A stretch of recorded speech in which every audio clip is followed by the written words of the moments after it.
Dostlar, менің оқырмандарым, мен қуанып отырмын. Менің қолыma, менің құрбымның кітабы қолымда. Бұл кітап Бәтеш Шайхина. Бәтеш Шайхина кім дейсіздер ме? Жазушы, қай жазушы деп бастарыңызды қатырмаңыздар. Ол әнші. Әке рухына тағзым, перзенттік парыз дейді. Иә, ал енді перзент екен рас, әкесінің рухына тағзым етіп отыр. Қандай тамаша. Бірақ оны мен жазушы емес деп айтпас едім. Ол сөйлегенде де өзі ойды толғандырып, толқытып сөйлеп отыратын. Сөйтсем, оның бойында жазушылық бар екен. Менің қолыма мына кітап, міне мына кітап. Бәтеш Шайхинаның әке рухына, Шайхина деген міне, мына кісі. Міне, көрсет алдым ба? Менің құрбым, әке рухына тағзым, перзенттік парыз деп жазып отырған, осы Бәтеш Шайхина. Осы кітаптың авторы. Бұл өзі, осы бірінші жазып отырған кітабы. Қазір бір жасқа келді. Бір кезде мен айттым ғой сіздерге, Май ауданының келіні болдым деп. Сол келіні болып жүргенде әлі жаспыз ғой, секіріп билеп, балаларымызбен бірге жүрген кезде осы Бәтеш филармонияны бітіріп келді ме? Содан өзіңе ай болайын деп келіп, күнде түнде площадкаға барып, жастармен музыкалық мектепте директор болып, бәрі бізге ән салдыртып, мен әсіресе мынау Чайковскийдікі, мынау Брусиловскийдікі, мына жерде сөйтіп тұр, бүйтіп тұр деп, мен осының жанынан шықпайтынмын. Сондай өнерді сөйтсем ол, онымен қоса тілге де бай болатын, ойы да зерек болатын, оның ерекшеліктері көп еді. Енді мына кітап әкесіне тағзым деп, осы наурыздың бізге бергені көп болды. Маған ойландырды, толғандырды, қаншама назымда болды, өкпен азымда болды, қуанышым да көп болып жатыр. Сол қуаныштың біреуі осы. Мына кітапты былай бастапты. Әке, ана Мұқағали Мақатаевтың үзіндісінен ойлары үйлесіп кеткен ғой. Әке, сенің жасыңнан асып барам. Кезі келгенде тасып та алам. Кезі келгенде жасып қалам. Мұны өмірге бәрібір ғашық балам. Құралақан емеспін қуаныштан. Қуаныштар алдымда құрақ ұшқан. Бір арыстан өмірден өткен менен, өмір сүріп келеді тірі арыстан дейді. Сол, бір арыстан өмірден өткен менен, өмір сүріп келеді тірі арыстан. Мұқағалидың сөзі болса да, бұл бәріміздің айтатын жүрегіміздегі сөзіміз. Енді бұл кітап, қарасаңыздар аса қалың емес, бірақ өте орысша немене глянцевый дейді, әріптері бәрі жақсы, әдемі, ал ішіндегі әрбір сөзі алтын деуге болады. Сондықтан мен бұл кітапты Бәтеш бір кітап жазған екен демеймін. Мына кітапты 1001-ші кітап деп есептеймін. 1001-ші кітап. Сонда бұл 1001 кітапқа тұрады дегенім. Ал енді осы кітаптың ішінде не жоқ? Бүкіл Май ауданының өмірі, бүкіл Май ауданының белгілі мықты адамдары, сол кездегі жастар, сол кездегі мен де бармын. Бұл үлкен тарих. Осының ішінде ғұламадардың да сөздері бәрін келістіріп, өте әдемі келістіріп жазылған кітап. Бәріне де болса да сабақ. Мұнаның барлығын әрқайсысын мен енді қазір сіздерге айтып бере алмаймын. Бірақ түбінде осының әрқайсысын талдап берем деп сөз беремін. Енді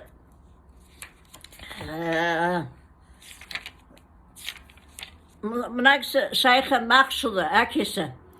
14 баладан кейін қалған жалғыз Бәтеш. Өте енді 31-ші жылғы дейді ме? Сол кездерде 37-ші, 33-ші жылғы Сол кездерде 14 баласы қайтыс болған. Bir кезде 3 бала бірдей, одан кейін тағы да сол бәтестің алдындағы аман келді деген бала қайтыс болғанда, бұл кісі енді әбден қалжырап, шаршап, қиналып жүргенде сол бәтес туған. Соны енді мен оның бәрін айта алмаймын қазір. Айта алмаймын. Қолыма түскеннен бері оқып жатырмын. Және өзімді көрдім, сөйлестім. Бұл кісінің достары қандай?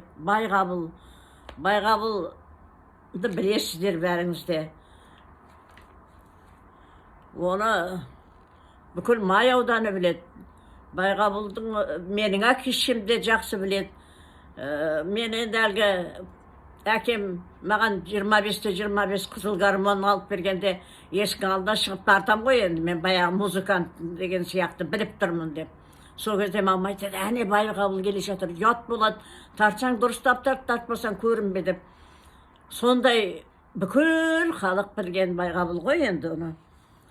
Сол кісінің достары, екеуінің жазған хаттары, екеуінің жазған ғұлама сөздері тіпті бар ғой.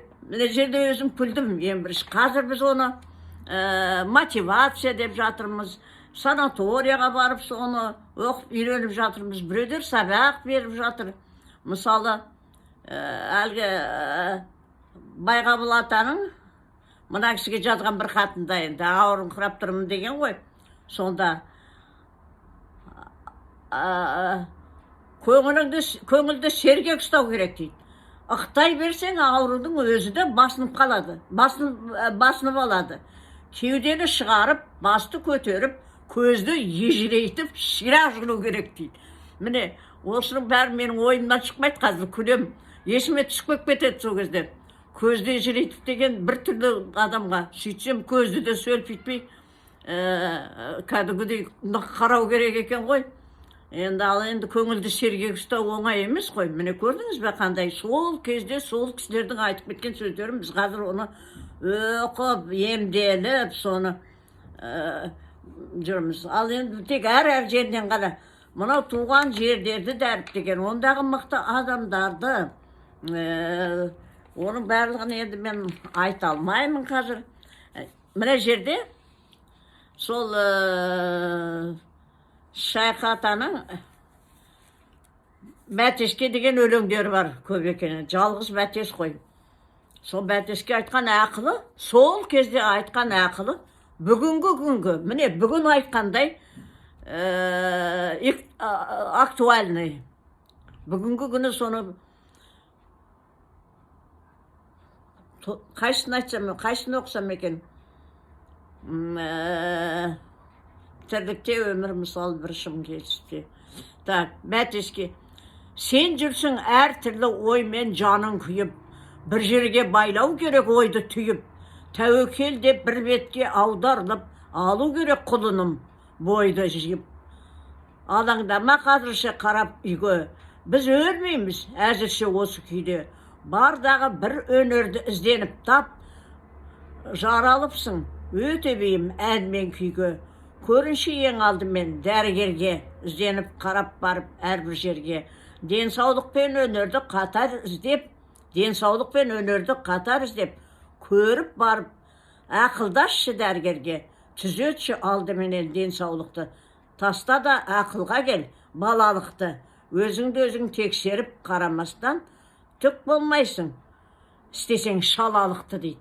Я, шала болма, деніңді сауыста, сосын бір іске белсене кіріс, соны аяқта дейді. Енді ол сол кезде, жас кезде, әлі Бәтес жас. Бір Бәтиме ата сөзін ойға сақта, орын көп талаптыға алға жақта. Көп-ақ бәрін мен қайта оқыдым. Жаңа ғана көргенде, мен кітапты аз оқыған жоқпын, енді өзімді, осы кітаптың ортасында туып өскен адамын өзімді жақсы әкеден жаратылған жанмын ғой солардың ортасында. Бірақ мына кісінікі, менің келіндік жолмен барған ауылымда осындай кісі болған, мен олармен сөйлесе білгенімді. Бәтес айтады, менің әкеммен келіп, шешеммен келіп әдейі сөйлесіп кетуші едім деп. Соған өзім риза болам. Мен соларды сол кезде танып, солардан сабақ алып бағалай білгенімді. Бірақ мен көрген кезде олар уже өте қария, қартайған, Екеуі екі ақ төсекте, бәтес соның ортасында екеуін бірдей күтіп, жалғыз өзі, жалғыз бала ғой енді. Сол маған бір әлі күнге дейін сабақ сияқты ата-ананы қалай күту керек екені. Қазір бір күн ауырса қайда итерерін білмейді ғой әкесі шетел. Ән жерге, мін жерге ең ақыр сосын дом пристарайлыққа апарады. Ал бәтес екеуін бірдей қанның үйді алтын немене деуші еді. Тақта отырған адамдар екеуін күтті. Сөйтіп жүріп өлеңін айтты. Сөйтіп жүріп үйдің қара жұмысын, отынын жағып, сондай бір, сонда мен де жазыппын. Ән салшы құрбым деп. Мен енді соның әнін атқам ғой алғашқы кезекте. Енді содан кейін тағдыры қиын қыз деппін. Соны байқай білген екем, тағдырын қиын екен. Енді өзім әкем кішкене пысықтау, ауырмаған кезі жастау болды ма. Содан кейінгі барлық адамдардың барлығына шайқата қат жаза білген екен. Маған да бір досым айтады, сен өзі қат жазғыш болып кетіпсің деп. Сол бәтеске қат жазайын деп едім, уақытым болмай жатыр.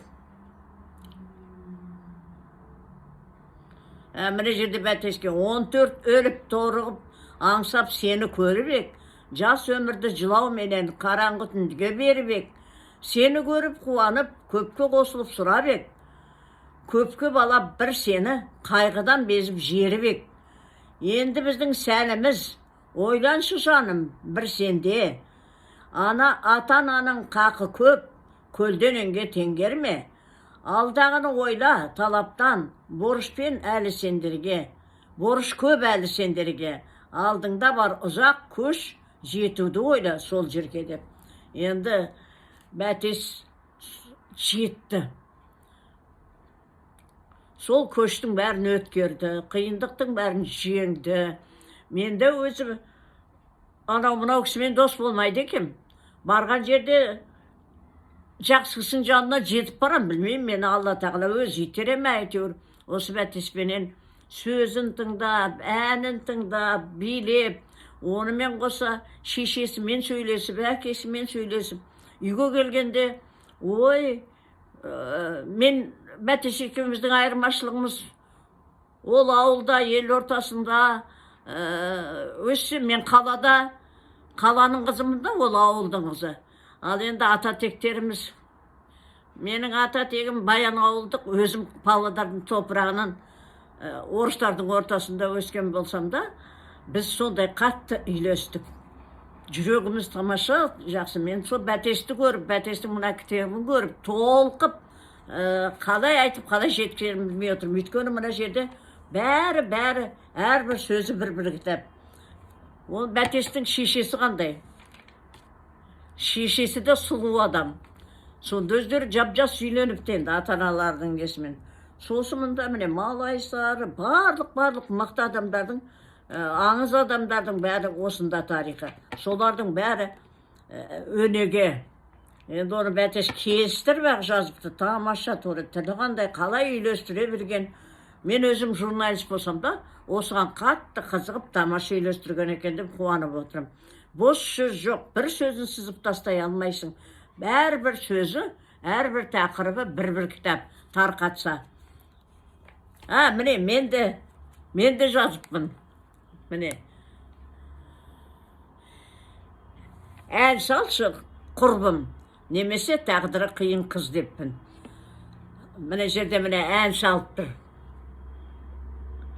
Ал тағдыры қиындығы, енді 14 баладан кейін қартайған шағында оқып, жетіліп, ата-анасы оны оқытып, енді қартайған шағында соларды бар ауыртпалығын өзі көтеріп, басқадай алаңдауға, жүріс жүруге, не болмаса, енді қыз кездері ғой, енді бәрі жас кездері. Оның уақыты болған жоқ. Әйтеуір өлең айтты. Бір кезде сол ренжіп тоқырап қалған кезде бір өлеңдері тоқтаңқырап қалғанда айтқам ғой.